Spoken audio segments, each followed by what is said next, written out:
Hello everyone, welcome back to another episode and YouTube video in my series entitled Celebrating International Women's Day. Today's episode is going to be a bit of a tearjerker because I'm joined by the gorgeous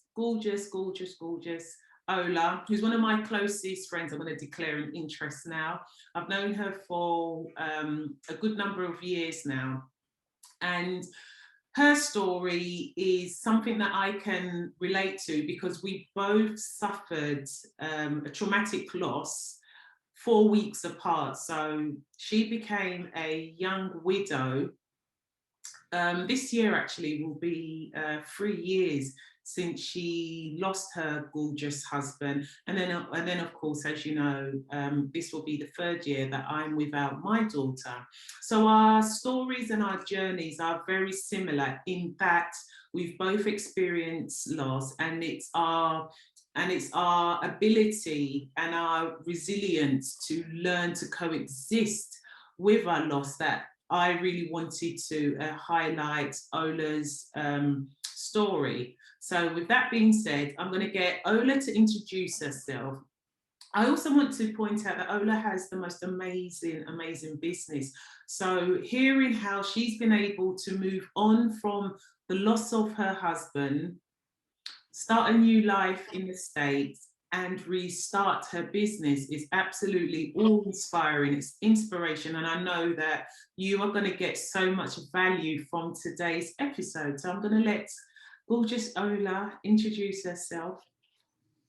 Thank you, Sue. I'm so excited to be joining you. This is phenomenal what you're doing, bringing women to talk about their journey and to, try to inspire other women that could be going through what each of these women that you have interviewed has gone through. Hi, everyone. Again, my name is Ola. I'm a mom of two, an entrepreneur, a fashion entrepreneur. And yeah, that's about it. Right. So, as I've mentioned already, you've suffered the loss of your late husband. So I really just want to get a brief background into what happened, leading up to the day, what happened, and how you was able to do the funeral, the kids, and starting a new life. But we're going to break it down into segments. So if we start off with what happened that fateful day, walk us through that day. So before the time that it passed, we were a family of three, myself, him, and our daughter, Amy. And that very day, we were just having like a normal day, like we always do. He just got back from the dentist, and I was leaving for the store. So I worked late that day, came back around 7 p.m.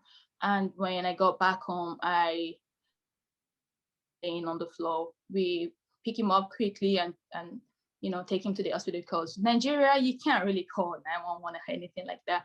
So yeah, we take him to the hospital as fast as we could, but the doctor said he had suffered an heart attack, and that was just it. So he died of an heart attack. We didn't know what happened. Before then, nobody was home. It's so heartbreaking because when you found Nabil, I think it's important to share that you were actually pregnant at the time with my godson, your boy. We were pregnant with Ryan. We were expecting our son. I was 7 months pregnant. We were mostly like just myself. I was mostly like always chilling at home because I was pregnant, and that very day I just wanted to like go to the store, and he needed to go to the dentist, and none of us knew. I mean, for me, I didn't know anything like that was gonna end up happening. That was how my day was gonna end. That very day, it was just as normal as usual, Mm-hmm. And then my whole life just changed that night. Mm. And so we found Nabil, and he's obviously passed away. And you had to with his family, because his family also was in Lagos with you at the time. So you and Nabil's family took his body back to the Lebanon to do the funeral. Talk us about what it was like and how the funeral was? So unfortunately for when that happened, his dad was in Nigeria. His mom has always lived in Nigeria, and it's just so sad that his parents have to experience the loss of a child at that age. And yeah, even though everybody was grieving, myself and them, they gave me so much support that I could ever imagine. Going down to Lebanon for the funeral, they were really very supportive. His family and my family were very supportive. I was protected a lot because I was pregnant, and it was very, very overwhelming what I was going through at that time. I remember you calling me, you and your husband calling me several times on video call, because I totally couldn't talk to any friend. For some reason, you were just like the only person that I could talk to, or I want to talk to. And I know that you always have the right words. So talking to you was like, everybody would call me and I'll be like, I don't want to talk. No, never answer the phone. But once you called me, I know I was not going to be able to say anything. I know I was just going to be on the video call and just cry it out. But I was so comfortable I was comfortable enough to like do that with you, which I wasn't able to talk to anybody. And I remember that you would call and I would answer the phone and I would just be there crying. And you and your husband would try to like, your Marco would try to like, console me. I really appreciate what you did. When you Honestly, did that. You were really supportive. it really affected us so much, especially Marco, because you know what he's like. He's super quiet and he doesn't really like, talking to people, but he really had a strong connection with Nabil. And so when we found out, we were like, oh gosh, it's just one of those life-changing things that you never ever think you can get over, and it's really difficult to try and find the right words. And I remember our conversations, and oftentimes all I wanted you to do was just be in a safe space, and if you needed to cry, or if you just wanted us to just be on the video call and not say anything, as long as I knew that you were okay, that gave me the confidence to feel like, okay, then we've both made it through this day.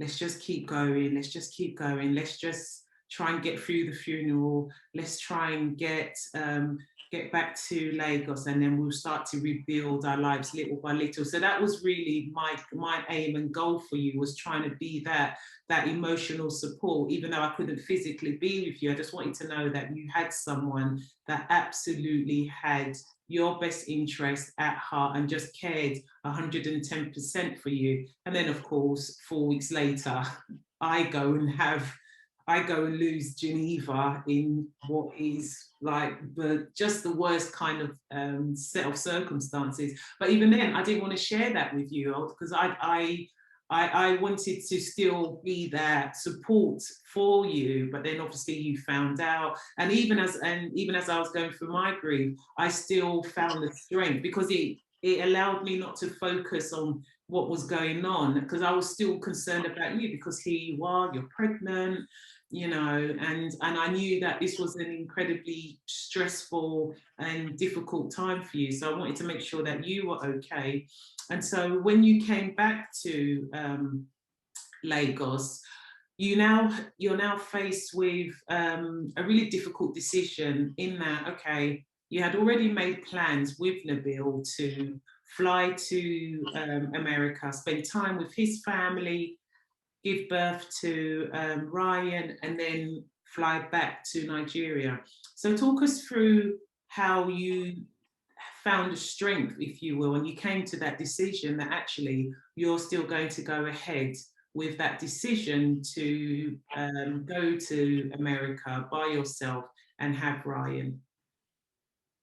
So coming back to Nigeria after the funeral, it was just a little bit hard for me to be back home. I couldn't go back to our apartment. It's just his memory everywhere, and I was pregnant, so I needed I needed some space. I needed to be able to breathe. I needed to be somewhere different and try to not go through all the the condolences and people coming and visiting and trying to be there for me.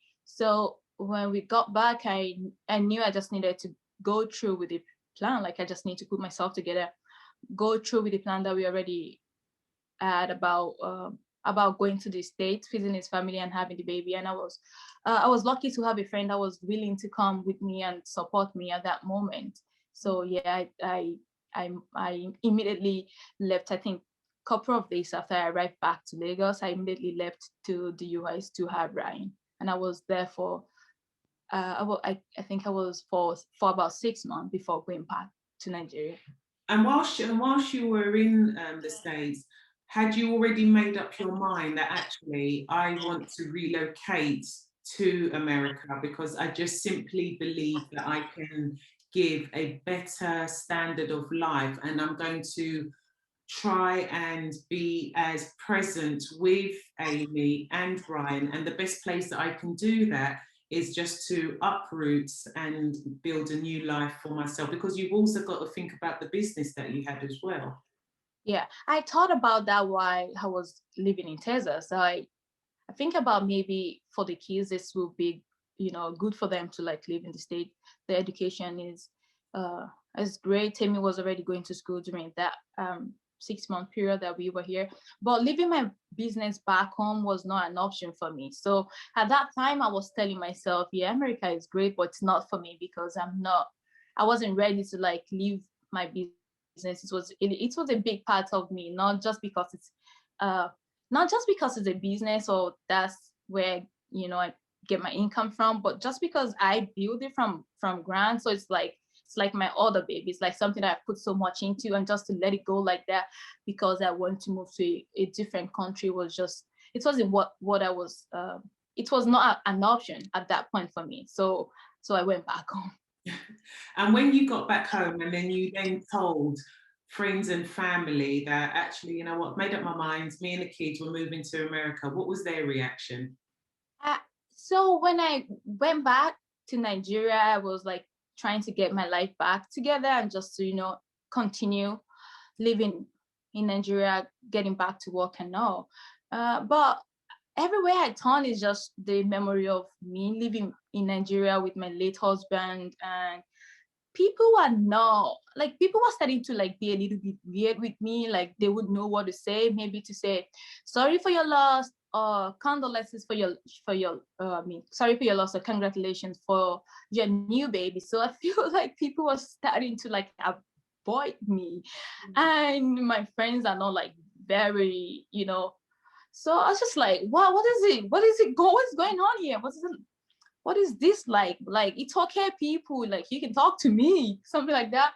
So I mean, all of that and the memory and Nigeria itself, it was getting a little bit hectic for me, in Nigeria. And I thinking about the kids, I was just like, it's better if we just go somewhere new, start our life over again, and try to I was healing too. I'm trying to like not live in a place that just remind me so much of my loss. Like I don't want to have to remember every day that I go to the grocery store or every day I go do my stuff. So I just thought I was gonna leave. And when I talked to my family, they were fine with that, because it's just everybody at that point just want me to be happy. And as long as the kids are okay with that, I mean, my kids are gonna be fine, then it was fine with everybody. I talked to his parents because they live in Nigeria, and they were like kind of happy for me because they could see that I could have a new life moving to the US, like start my life all over again and be more whole than just being in Nigeria. So everybody was kind of excited for me, like a little bit worried. My mother-in-law was like a little bit worried, like, how are you gonna do that with the kids by yourself? You're not gonna have any nanny. What would you do if you have to go to work, if something happened? She worries a lot, but I was like, I will be fine. And I am fine. So yeah, that was what happened. And so you've made a decision, you've left Lagos, you're now in America. When you got to America, did you actively go out of your way to get grief counseling? Did you seek or do a bit of research whether or not you could connect with any other young widows that had lost their partners at such a young age? And so what kind of support did you engage in when you got to the States? Uh, earlier through my grief journey, like the first phase of me being coming to the US, I had reached out to I reached out online to some grief group. I followed a lot of grief group on the social media. There's like a grief page on Facebook where people share their story of grief. And at that time, I really was in a place where I felt so much alone. I felt like what has happened to me probably have never happened to anyone. Like, what do you say about someone my age, being pregnant and going through such a big loss, losing someone that you thought or you hoped that you were going to, spend the rest of your life with, and having to bury them while you carrying a 7-month pregnancy. It was really tough that I was just trying to like look for answer, look for help, look for support, whatever I can get to get me through every day. I was trying to look for something I can connect with, people I can connect with, who is going through what I'm going through that I can talk to. So yeah, I joined a lot of grief group on social media. I started counseling. I was counseling in church, and I had like a therapy that I would go to every now and then too. Then I followed some ladies. I follow a couple of ladies on social media that had gone through the same loss that I went through, losing a spouse at a early age. And I kind of find some sort of comfort in that. I feel like I wasn't alone by myself. I could connect to what their story are like. They share what they go through. They share every phase of their grief, and the help that they get, what helped them through it. So I was able to tap from I was able to tap some strengths and to see what I'm supposed to do, what help should I be getting, what can I do with my young child that has lost, a father, because you really cannot tell what a 3-year-old, she was 3 at the time. You really can't tell how a 3-year-old is grieving, because she can't express herself. She's missing her father, but you literally need a psychologist to tell you what she's going through. So we got her into like a grief group herself, where there is young kids. It's not really like an adult thing where they just sit and talk about their grief, but they have people who listen to them, they listen to them, they can tell how they feel when they are sad and all of that. And they kind of communicate that with the parents, so you can know how to deal with the kids at home. So yeah, I really went out and get all the help that I can get, because if you're going through what I've gone through, I know yourself also has, gone through this. You just need to get yourself out there. Don't isolate yourself. Get as much help as you can. We Absolutely. tend to not want to talk about it because it's really hard. It's difficult. You don't want to talk to friends. You don't want to have to talk to. You don't want to talk to your family. You just want to be by yourself. That was all the feelings that I had going through that. But I just tend to like want to find help, because it felt like that was the end of my life, but inside of me, I didn't want my life to end that way. There was a lot of anxiety, getting down to depression, but all the help that I kind of support myself with, and people that I look at that time, kind of helped me go through all those difficult time of my life. That's really important that you emphasize that, because I think oftentimes when we go through trauma, we find it difficult to seek help, and we would rather shut ourselves out because our grief and our pain is so painful that we actually don't want to talk about it, and we don't want to confront those really difficult feelings and emotions that we're going through because of our grief. So hearing you explain and really champion the benefits of seeking out therapy. If you've got children, let them get engaged in also grief therapy, because I did the exact same thing with the kids as well. And also just making sure, because in order for you to be the most effective mum, right, you've got to fix yourself, and you're not going to be able to do that if you think you can do it by yourself. So it's really great that you highlighted that and emphasized that. So now you've done the grief therapy, and you're in a much better space. let's now take a little detour and let's talk about your business, because you've mentioned your business a few times now. And even though I know what you do, there may be people that don't know what you do and just how successful you have been in your business, because I really want to emphasize that. You were only able to make that decision to leave Nigeria to the States just because you had enough financial freedom to do that. And you got that financial freedom from your business. So tell everybody what it is you do, how you started it, and the new lucrative direction you have now taken your business down. Thank you, Sue. So I am a fashion entrepreneur, as I've earlier stated, and I own a fashion retail store in Lagos, in the heart of Lagos, Lekki, and I run personal shopper services. When I was back in Nigeria, I do a lot of styling for some Nigerian musicians, several artists, and that's basically, you know, what my business is about. Is just everything fashion. And when I started my business, is not as saturated as the market it is for it right now. So I was able to reach like a really top height in no time, because there was not a lot of people that was doing what I was doing. And I didn't just wake up one day and decide, you know what, I'm just going to do fashion. It just kind of, I felt like it's something that came to me. I have friends who kind of know what my taste is when it comes to fashion. So when I would travel on trips, I would get people who want me to help them buy something. And that way they just kind of introduce me to more people. And that's how I kind of build up my clientele. And because I really hope, I mean, this is me playing with my own ego. I think I offer really good services and I knew what I was doing. And I was very, very focused in building my business. I think that was why I was able to, you know, reach a point of what we can call success in what I was doing. I think it's also important that you tell the viewers that being good at your job and being good at your business, your fashion, you were also able to spot a very good, lucrative niche in your market that actually helped grow your business to the success that it was, because you were focusing on a specific customer base. Tell everybody about that.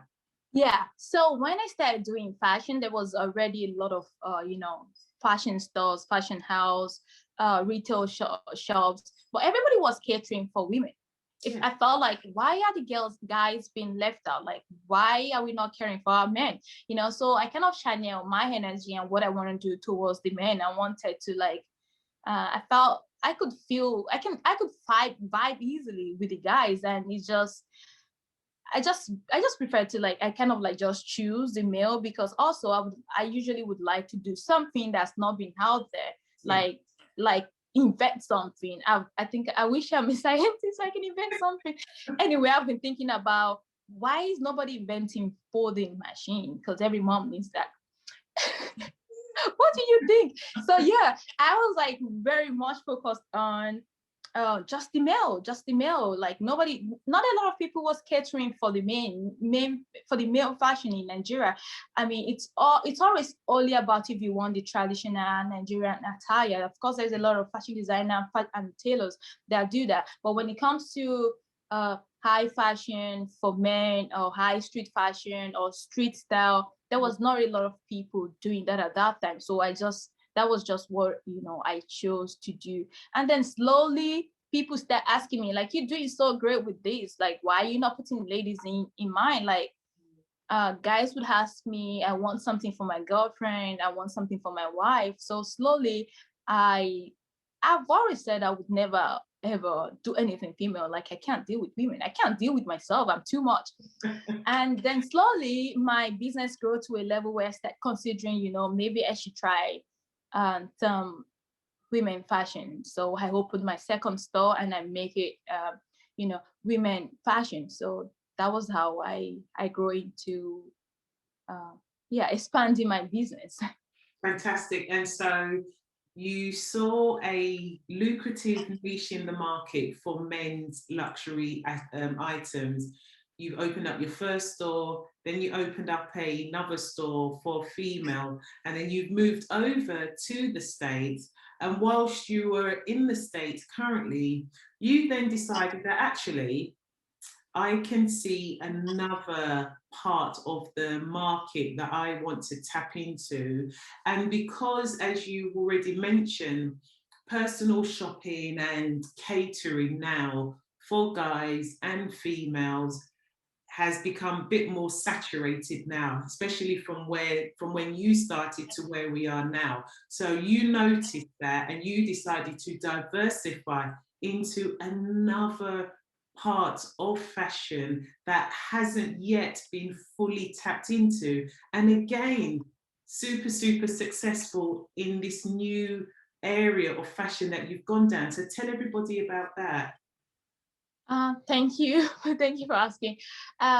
So moving from Lagos, I still keep my business up until I still running, but I am totally off and out of it.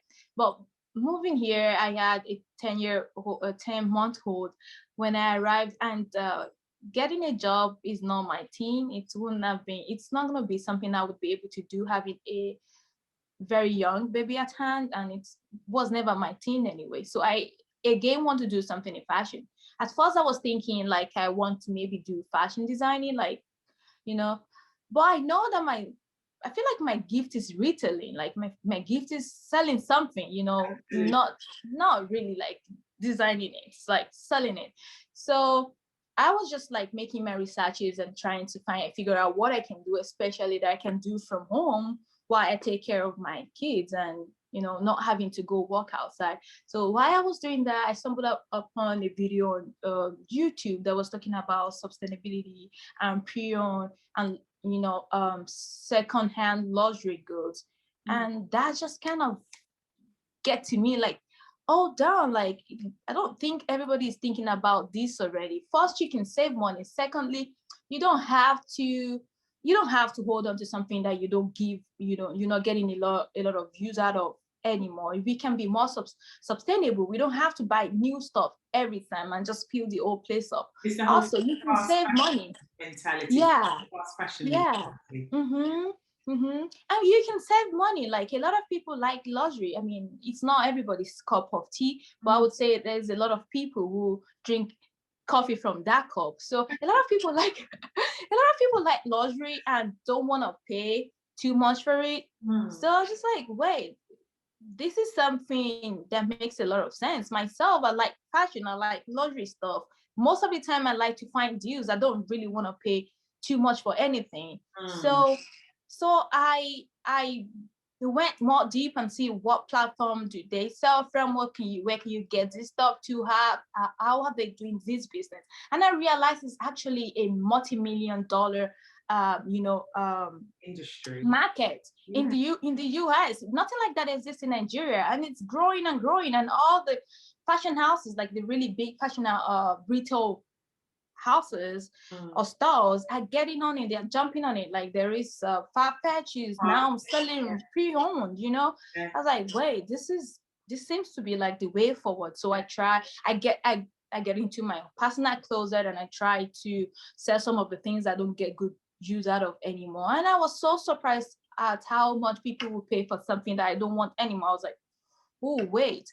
So at first what I was going to do is actually I wanted to sell some things that I have so I can buy new stuff instead of taking new money and buying what I want. If I'm done with something, why not sell it and buy something new? And because I was able to sell those things real quick, I then started looking into what is this business all about. There's a lot of YouTube video available for anybody who is interested in this business I'm talking about, like that could educate you on what to do and how to do it.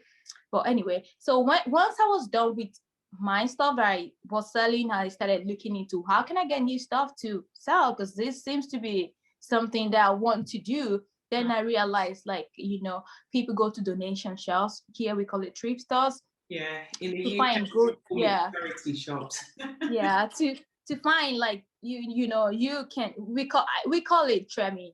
myself and the community of people that are regulars in the stores that I go to, we call it treasure hunting, because you can't believe what you would find sometimes. So yeah, sometimes I cannot do like online habitual where I buy something that someone is trying to sell for low and then reflip it. So it's like flipping, I buy something, I resell it. So sometimes I go into thrift stores and find really great deals. Other times I buy stuff online and resell them. Sometimes I buy like wholesale from local consignment stores that sell luxury items. So yeah, I have been doing this for quite a while now, and it kind of turned my interest out of what I originally was doing in Nigeria, personal shopping, and my regular retail store. I was becoming more focused about sustainability. Like, I want to be more sustainable. I don't want to be wasteful. I want to give life to new stuff. I want to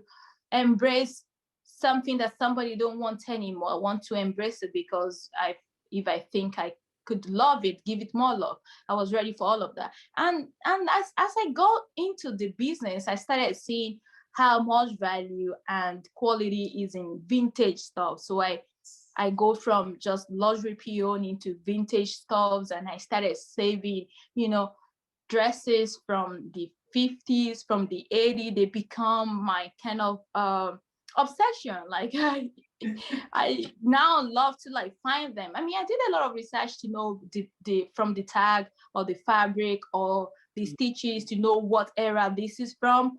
And I just, went all the way into that. And that's what I do now. And it's been super, super successful, especially since COVID started. And it's been able to provide you with a really, really good level of income where you can live an amazing life, provide for the kids. So if you were going to give any piece of advice for anyone that were thinking of perhaps getting into what you do, which is flipping vintage items and really going on your little treasure hunts to set up and start selling reusable pre-owned items, how would somebody get involved, or how would they first of all start? What's the one piece of advice that you would give to anyone interested in doing what it is that you do? I would say the first thing to sell if you have to sell something, you're looking for a shop or where to sell it. So I would say the first thing is to find a platform that you would be interested in selling your item from, because there is a lot of platforms that you can do that on, and then they are different for different countries. What you all have in UK or in Europe is different from what we have in America. So that you want to do first, like, where do I really want to sell my stuff? And I would advise that you go into your personal closet. It could be clothes, it could be new with tag, it could be anything. Trust me, whatever you don't want anymore, there's someone out there who want it, who is looking for it. So whatever you already have that you do not want anymore, how about you try to start with that? Like, see what you can do with that. See and then kind of like make your researches. Try to figure out what is your niche. What do you want to sell? Because vintage is really very wild. There is jewelry, there is home decor, there is antique, there is fashion, it's so big that you have to like figure out, like, hey, what do I want to do? Do I want to do men clothing, or do I want to do women clothing? What eras do I want to find? And you need to be sure of what you really want to do, so you're just not all over the place looking for things that you should try to like kind of build a brand so they know this is what I can find on this person's platform. And the good thing about this is a business that you literally don't have to, you don't need a big capital to start. First, you don't need to pay anything. Sorry about that. You don't need to pay anything to get on any of the platforms. Yeah, they charge several they charge some commissions when you sell on the platforms, but you do not need to pay ahead to sell on it, and they kind of help you to draw the market. So you personally don't need to do any marketing or anything like that yourself. So once you choose the platform you want to sell on, try to sell some personal things that you have at home that you don't no longer need anymore. And once that is done, then you can start looking into how you're going to source new things that you would like to sell. Because on the platform that you use, you're one of the top sellers. Tell everybody how many items you sold that got you to that blue verified top seller on the platform that you currently run your business now. So the major platform that I use and I like is Depop. I have several other platforms that I sell on. It depends on what I'm trying to sell. If it's like a vintage jewelry or high fashion jewelry, a Rolex watch or something, I have a separate platform from that. But when it comes to the 90s, the Y2K and vintage, I sell them on Depop. And to become a top seller like myself on Depop, you need to sell several, they give you like a deadline or an average of what you have to sell a month, and they watch that for 4 months. Like you have to be able to sell 50 items every month for like 4 months. Once you're able to reach that goal, they make you a top seller, give you the verification, and they kind of assign an account officer to you. So if you have any issue with anyone on the platform or with a customer is not happy with, and if you have an issue, you can directly talk to someone who manage your account about that. And then to retain it doesn't stop there. Once you get verified, to retain being a top seller, you still have to be able to sell 50 items every month. Wow. So yeah, I started last year June, and I've been able, up until now, I've been able to sell over 1,500 items. So I have about 600 items listed. I have a whole room in my house where I put my inventory. It's my full-time job now, and I just kind of love it. Some people will say like, what are you doing? Like you leaving what people don't need anymore. But I'm telling you, there is treasure in what people don't need anymore, because at a point in life, people really wanted that stuff. And when it become of age, especially what was made in the past, they are like of really high quality, really good quality that you cannot find anymore. You can't compare it to fast fashion. People who know it, who want it, they pay up real big for it. A pair of Levi's jeans in the new one now could be like maybe $60, but a vintage one could cost you up onto $300. And it's vintage and it's old and nobody wants it anymore. But people are ready to pay more for things in the past because they are of really high quality. So you would be surprised what amount of money you can make from that. I cannot ignore my Nigerian business because I'm doing this now.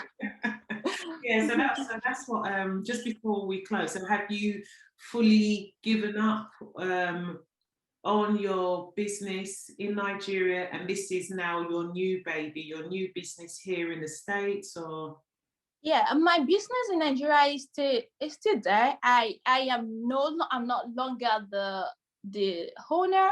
I'm not longer the sole owner, because I gift the business to my sister. So it's still there. The shops are still there. My clients are now our clients. I'm still able to refer people to the store, but I no longer run the stores anymore. I have fully divert my energy and my, I have fully now do what I do in the United States, and this is me now. I kind of gave up a little bit on what I have in Nigeria. Maybe in the future, if I go back to Nigeria, I might decide to do it again on a bigger level. If I like to serve people in Nigeria, I like to be able to provide to my clients, but that would be like a maybe future thing. right, so before we round up today's episode, which has just been absolutely amazing, what piece of advice would you give to anyone who has suffered the trauma of losing a partner suddenly, the same way that you lost Nabil? How would you, what sort of comforting words or advice that you would give to such a person, whether it's male or female, to help them get through and learn to coexist with the grief? I'll say first, if anyone is watching this video right now and has gone through the loss of his spouse at such a young age, even if not at a young age. It's really, it's a great loss to lose your partner. First, I would say my condolences to you. Sorry for your loss. And my advice is going to be for you not to isolate yourself. Do not, um, get help when you can. That's why I hear a lot when I was going through what I went through. I hear a lot of from my grief counselor. I hear a lot of ask for help. People are out there who are willing to help you. There is help everywhere. There is organizations. This is not even in terms of financial help, because that was not the case for me. But when you go through what I went through, you most likely don't want to talk to anybody. You most likely just want to be by yourself, but that's not the way forward. That's not the best way to do this. You need to be open to seek help. You need to be open to seek ways to heal. You need to allow yourself also to feel your loss. There is this 5 level of grief. You need to identify them. You need to go through it, allow yourself to feel it, and get the help that you need to go through every day. Speak to people that can help you. Surround yourself with positive people. Don't push everybody away. Yeah. Because people are going to, there are some people who genuinely care about you. Like Sue, for me, she was really there. She did really, she did so much. I can't imagine for someone who was going through a loss herself, which for me, I feel like it's even more, it's more a great loss than what I went through. I don't want to compare it, but it was tough for me to even get the news. It just take me all the way back. So for someone like her who has gone through what she went through, to still be of great support to me and just reach out like every now and then to see that I was doing okay, that was something that I would appreciate forever. So you want to find people like Sue in your life to surround yourself with, to support you, that you can talk to, because we sometimes do want to talk about it. People try sometimes not to open the subject. For everybody it's different, but sometimes people try to avoid talking about the late person, the person that passed away. But most of the time, the griever want to talk about them. They want to remember about them, because when you're not talking about them, it makes us feel like everybody forget them already. Like now it's over. Nobody even remember them anymore. But I understand that people don't want to open old wounds. That's why they won't say anything. But yeah, if you, on the other hand, if you are someone who have somebody in your life who have gone through loss, reach out to them. If it's a long time from now, you might want to reach out to them today. Just, you don't have to talk about the late person. You just want to see how they are doing, if they are doing well. But for someone who has gone through loss, I would say do not isolate yourself. Look for help. Therapy is great. Try to get into counseling. If you're a Christian, there is a lot of help in church that you can get, because the loss of his past will draw you closer to God. Now, in the love of your life is gone, and the only love you have left is Jesus. So that will draw you closer to God. Allow yourself, to get closer to God, to listen to God. Give yourself to God, because at that time is going to speak to you. I felt like he spoke to me a lot during my loss, because that's like the time where everything does not exist for me anymore. It's just me by myself in my head, and I could listen. Before then, I don't think I was able to really hear God clearly, but I could listen, because the only thing I want to do is just like confront him and talk to him, be angry with God, say everything. So yeah, it's also one of the things, you express yourself. If you need to be upset, be upset. If you want to be mad at God, tell him. You can hear, even if you don't say it out, God knows when you're really mad. God knows that inside of you, you are blaming him for taking your spouse away. So just say it out to him in prayers, and it's going to give you a lot of healing. So what you want to do is allow yourself to heal. Yeah, and I absolutely agree. And I think it's important also to mention that feel how you want to feel, and there is no acceptable time for you not to feel how you're feeling. So if your sorrow is a year, 2 years deep, and you still feel the same way you did on the day in which you lost your loved one, then that's fine. There isn't any time limit. You know, grief is personal, and how you heal, your healing journey will be completely different to someone else that is going through. But the important thing is to feel how you feel. Your feelings are completely valid, and there's no right or wrong way for you to feel like, oh, okay, I should be doing this. Don't apply any undue pressure to yourself. Now, with that being said, what does the future hold for gorgeous Ola, my little Lumi, for you and the kids? I totally feel like, God has blessed me with these two amazing kids that are so bright, so fun, and they just spread love everywhere they go. And just looking at them, seeing them grow, of course, it's sad for them growing without their father, but just seeing them grow, I could tell. I mean, there was a time when you, you would tell me every now and then, Hola, I can see your future and it's so bright. So I would probably tell you to answer that question now yourself. What do you think? I remember you during my grief, during my sad days, during my really bad days, you would call me, and the first and last thing you would say to me is, it's gonna be fine. I can see your future. It's very bright. I was like, why? How could you even see my future? You can see tears rolling down my eyes. How could you be telling me you can see my future? Like, I will be mad at you some days. Like, what is she talking about? What is she really saying? Like, what is she saying? How could you say you can see my future when all I can see right now is how to not wake up the next day? Or how am I going to hide from him when I'm crying? That's like the next, like, how am I going to, what am I going to do with Ryan when he comes? Because I remember those are the times that you would call me and say things like that. I was mad at myself. I was mad at God. I was mad at the fact I was pregnant. I was like, why you take him away while I was pregnant? Why, when you know you were gonna take my partner away, why did you give me this baby? How am I supposed to deal with this all by myself? Without a partner, like, how am I supposed to be the dad and the mom? And you would call me and said, I can see your future and it's bright. And I would say that you are a seer because I know that it is bright. Because I can tell. Right? Look how far both of us have come from 2018, when we went through this, just the worst, couldn't make this thing up, could not make it up, to where we are now. Is our futures not bright? It is bright. Fantastic. It is bright. I don't know where you get that from.